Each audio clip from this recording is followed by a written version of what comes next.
পরিমাণ আস্ত জিরা দিলাম। আসসালামু আলাইকুম, কেমন আছেন সবাই? আমি ভালো আলহামদুলিল্লাহ। আজকে এখানে মসুর ডাল নিয়ে নিছি, এটা আমি হাতে মাখায় রান্না করব। আর এটার সাথে আমি পুঁই শাক দিব। হাতে মাখানো ডাল দিয়ে পুঁই শাক রেসিপিটা কেমন হয় এটাই আপনাদের সাথে আমি এখন শেয়ার করব। বিসমিল্লাহ। এখানে আমি পেঁয়াজ দিয়ে দিলাম, কাঁচামরিচ একটু বেশি পরিমাণ, অল্প রসুন কুচি, অল্প একটু রসুন বাটা দিলাম, অল্প একটু আদা বাটা, দুইটা মিলে এক চা চামচ হবে এই পরিমাণ দিলাম। এখন আমি দিব এটাতে মরিচ গুঁড়া, হলুদ গুঁড়া, ধনিয়া গুঁড়া, লবণ, একটা আলু ছোট ছোট করে কেটে নিছি, অল্প পরিমাণ আস্ত জিরা দিলাম, কিছু পরিমাণ তেল দিয়ে দিলাম। এখন এটা আমি হাতে খুব ভালো করে এটা মাখাই নিব। এইভাবে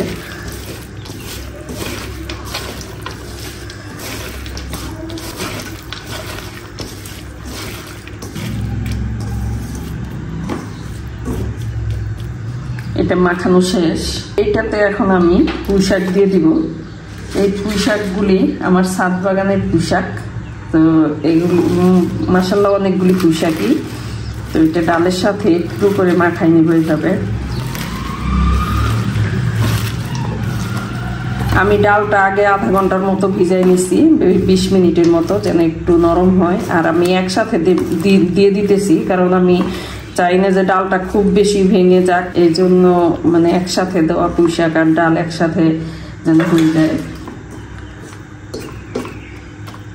মাখানোটা হয়ে গেছে, এটাতে আমি পানি দিয়ে দিব। পানিটা এমন পরিমাণে দিব যেন মাখা মাখা থাকে। এখন আমার পানি দেওয়া শেষ, এটা এখন ঢেকে রান্না করব। ঢেকে দিছিলাম, এখন দেখি কি অবস্থায় আছে। মানে একদম ঝোলটা পারফেক্ট আছে, এটার মধ্যে এটা সিদ্ধ হবে, আবার মাখা মাখাও থাকবে। তো ডালগুলো যেন মানে পুরোপুরি ভেঙে না যায়, এভাবে আমি এই পুঁই শাকটা রান্না করতেছি। এখন আর আমি এটা ঢাকবো না, এটা এরকম খোলাই রান্না করব, কারণ ঢাকলে কালার নষ্ট হয়ে যাবে। এখানে দুইটা ডিম ভুনা করে নিলাম। আজকে আমি বাসায় একদম একা, ছেলে মেয়ে নেই, তো আমার জন্য দুইটা ডিম ভুনা করে নিলাম।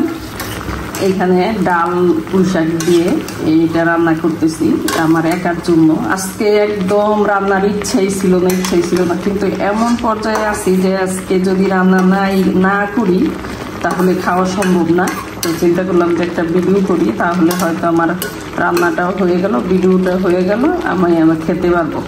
না হলে মানে এমনি থাকতে হবে, রান্না করতে ইচ্ছা করবে না। এই জন্য ভিডিওর জন্য আজকে রান্না করা। তো এই পুঁই শাকটা খুবই মজা হয়। এটা আমি গতকাল ছাদ থেকে উঠাইছি, আর রাতেই কেটে ফেলছি। কেটে রেখে দিই, সাথে সাথে কেটে রেখে দিলে এটা টাটকা থাকে পুঁই শাকটা, আর ফ্রিজে তো রাখা সম্ভব হয় না আস্ত পুঁই শাক। এই জন্য আমি এইভাবে কেটে রেখে দিচ্ছি এখন। তাই আমার সকালের আজকে রান্নাটা সহজ হয়ে গেল।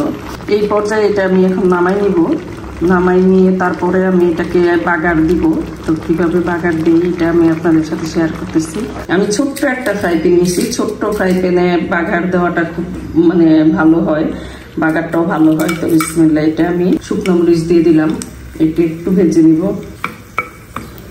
দিয়ে দিব রসুন কুচি, তার সাথে পেঁয়াজ কুচি। আমি বাগারটা একটু স্ট্রং করবো, মানে একটু বেশি করে দেওয়া। এই শুকনা মরিচটা আমার মানে সবজিতে খেতে খুবই ভালো লাগে। এরকম বাগারের সাথে শুকনা মরিচটা শাকের সাথে যদি আগে দিয়ে দিই, এরকম খুবই মজা লাগে আমার কাছে এই শুকনা মরিচটা ভাতের সাথে খেতে। ফ্লেভারটাও সুন্দর আসে শুকনা মরিচ দিলে। আমি ট্রাই করি শাকে ডালে এরকম শুকনা মরিচ দিয়ে দিতে। বাগারটা এরকম ব্রাউন করে নিছি, একটু বেশি ব্রাউন করে নিছি।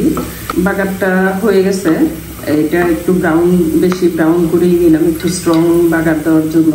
এখন আমি এটাতে বাগারটা দিয়ে দেবো।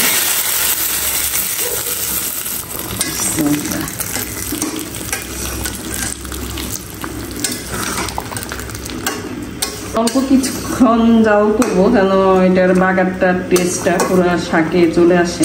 হয়ে গেল পুঁই শাক আলু দিয়ে মজাদার ডাল রান্না করা। তো এই ডালটা এইভাবে করে খেয়ে দেখবেন। আমি ডালটা পুরোপুরি ভাঙি নাই, এরকম আস্তে আস্তে যেন থাকে, এই জন্য একসাথে আমি পুঁই শাক আর ডালটা দিছি। আর এটা আমার ছাদ বাগানের পুঁই শাক, এটা তো একদম স্পেশাল, একটা স্পেশাল রান্না, যে কেউ খেতে পছন্দ করবেন, শাক ডাল একসাথে। তো আমার রান্নাটা এখন শেষ, এটা নামিয়ে ফেলবো।